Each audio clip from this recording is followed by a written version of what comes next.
Magandang araw mga batang dolphins! Ako si Ma'am Carmela D. Alminar at welcome sa ating makabayang usapan dito sa ating Filipino channel.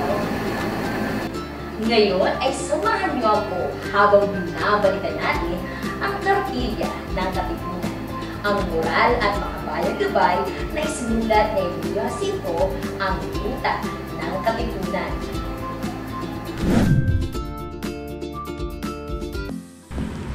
Ang kartilya ng Katipunan ay isinulat ni Emilio Jacinto bilang moral na gabay sa mga kasapi ng Katipunan.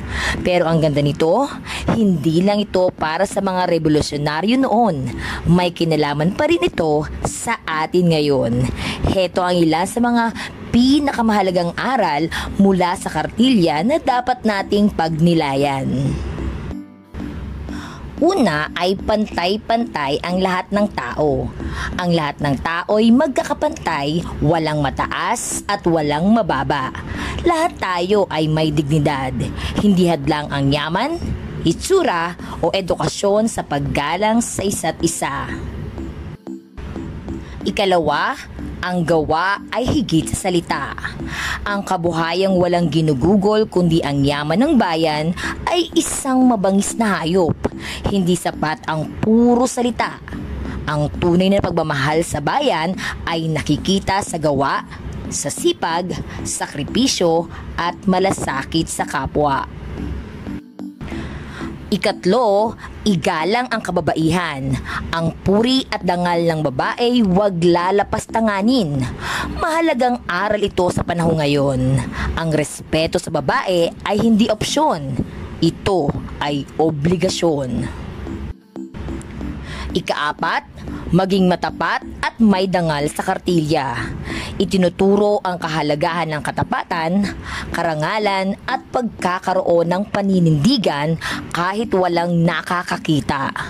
Ang tunay na katipunero ay hindi sakim, hindi taksil at hindi mapanlinlang.